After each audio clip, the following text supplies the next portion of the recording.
CBSE की किताबों ने हमें बताया है कि अकबर महान थे। टीवी सीरियल से लेकर फिल्मों ने भी हमें यही बताया है कि अकबर महान थे। लेकिन इन्हीं सीबीएसई की किताबों ने हमें यह भी बताया है कि गुरु तेग बहादुर एक ठग थे, यानी कि प्लंडरर थे। और इन्हीं सीबीएसई की किताबों ने हमें यह भी बताया है कि महाराणा प्रताप में कौशल की कमी थी, साथ ही साथ औरंगजेब सेंट थे। तो भाई अकबर तो महान हो ही सकते हैं। क्या अकबर सही में महान थे या फिर शैतान थे? इस वीडियो में हम अकबर के उस इतिहास के बारे में बात करेंगे जिसके बारे में कोई हमें बताता नहीं है। तो आप हमारे साथ बने रहिए, देखते रहिए एकेटी के इतिहास।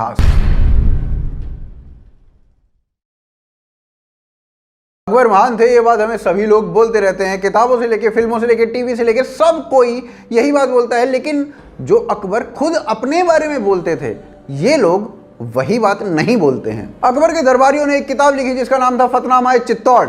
1568 में लिखी गई इस किताब ने अकबर के बारे में बहुत कुछ कहा और 1971 में इंडियन हिस्ट्री कांग्रेस ने इसका ट्रांसलेशन हमारे सामने करके दिया। लेकिन इसमें लिखी हुई चीज़ों को हमारे ही हिस्टोरियंस ने छुपा लिया। अब इस किताब में जो लिखा था वो सुनिए। अकबर कहते हैं, हमें अपना प्रेशियस टाइम गीज़ा यानी कि वॉर में और जिहाद में लगाना चाहिए। अल्लाह की मदद से हमारा एम्पायर ऐसे ही बढ़ता रहेगा। हम काफिरों के फोर्ट को और उनके टाउन्स को जीतते रहेंगे, उनसे उन्हें आज़ाद कराते रहेंगे, इस्लाम का स्टैंडर्ड बढ़ाते रहेंगे, तलवार के दम पर काफिरों को हटाकर, मूर्ति पूजकों को हटाकर उनका खात्मा कर देंगे। तो अकबर खुद अपने आप को मूर्ति पूजकों का संहारक बताते हैं, तलवार के दम पर उनसे उनकी सिटीज़ को जीतने वाला बताते हैं, मगर हमारे हिस्टोरियंस इन्हें सेक्युलर बताते हैं। मगर क्या इस एक प्रूफ से अकबर जो हैं वो नॉन सेक्युलर प्रूव हो जाते हैं? बिल्कुल नहीं। आगे देखते हैं। अकबर की लाइफ को समझने के लिए अकबर की लाइफ को 3 हिस्सों में डिवाइड करना पड़ेगा। पहला हिस्सा जब वो शहंशाह बनते हैं, यानी 1556 से लेकर 1576 तक का। उसके बाद का दूसरा हिस्सा जो है वो 1578 से लेकर 1582 का, और तीसरा हिस्सा उसके बाद का। तो चलिए सबसे पहले अकबर के पहले हिस्से पर नजर डालते हैं, जब वो शहंशाह बनते हैं।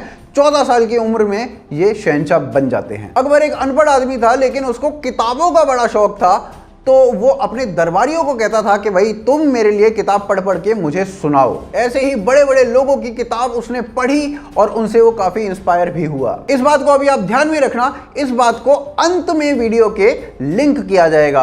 अभी बात करते हैं कुछ ऐसे पहलुओं की जो शायद बहुत डेरोगेटरी हैं और जिसको पूरे इतिहास से छुपा लिया जाता है। साल 1574 अकबर जाता है प्रयागराज, और प्रयागराज में जाकर एक फोर्ट के निर्माण का ऐलान करता है, और उस फोर्ट का जो नाम है वो रखा जाता है इलाहाबाद। इसी फोर्ट के बेसिस पर प्रयागराज का नाम फिर बाद में अकबर चेंज कर देता है और वो धीरे धीरे डिस्टॉर्ट होकर इलाहाबाद से इलाहाबाद बन जाता है। अब अकबर सेक्युलर था तो प्रयागराज का नाम इस्लामिक करने का क्या लॉजिक बनता था, ये हमें उन लोगों से पूछना चाहिए जो उसे सेक्युलर बोलते हैं। फिर 1580 के दशक की शुरुआत होती है और शुरुआती सालों में ही 2 ट्रैवलर्स भारत में आते हैं। दोनों इटली से आते हैं और उनका नाम होता है रोडोल्फो एक्वाविवा और फ्रांसिस्को हेनरिके। ये दोनों मिशनरी होते हैं और भारत में आकर ये अकबर से मिलते हैं। अकबर से मिलने के बाद ये पूरा भारत घूमते हैं और उसके बाद एक ट्रैवलॉग लिखते हैं। उस ट्रैवलॉग में ये बताते हैं कि किस प्रकार से मुसलमानों ने भारत में मंदिरों को तोड़ा है, उन पर अपने टूम्स बना लिए हैं और इस्लामिक स्ट्रक्चर्स को वहाँ पर निर्माण कर लिया है। उन्होंने अपनी किताब में ये भी लिखा कि हिंदू आइडल्स को तोड़ा जा रहा है और तोड़ा गया है। अब आप बताइए क्या ये सेक्युलरिज्म है? अब जिस किताब में इन्होंने ये सब कुछ लिखा है उसका नाम है द कमेंट्री ऑफ फादर मॉन्सराटे। साल 1576 अकबर का दरबारी बदाऊनी मुगल काल का एक हिस्टोरियन था। तो बदाऊनी अकबर के पास पहुंचता है और अकबर को जाकर कहता है कि आज मैं अपनी दाढ़ी नॉन मुस्लिम्स के खून से धोकर आया हूं। इस बात से अकबर बहुत खुश हो जाता है और बदाऊनी को अशरफियां इनाम में देता है। और ये जो रेफरेंस है ये लिया गया है एंड्रयूज जी बॉस्टन की किताब द लेगेसी ऑफ जिहाद से। साल 1578 अकबर कहता है कि मुझे गाजी के नाम से जाना जाए, जो भी मुझे एड्रेस करे उसमें गाजी का प्रयोग ज़रूर करे।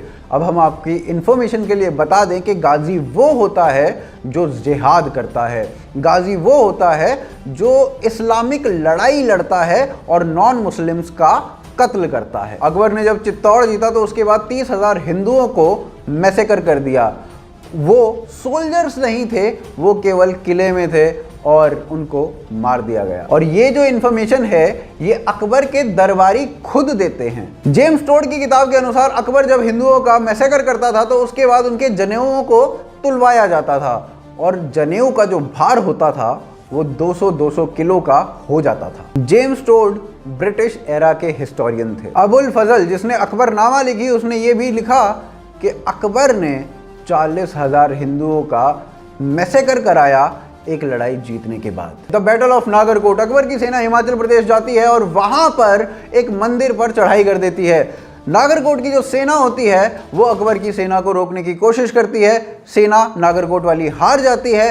अकबर की सेना जो है मंदिर पर चढ़ाई कर चुकी होती है और वहां पर पाया जाता है कि 200 गाय हिंदुओं ने छुपा रखी थी कि इनको कुछ ना हो जाए।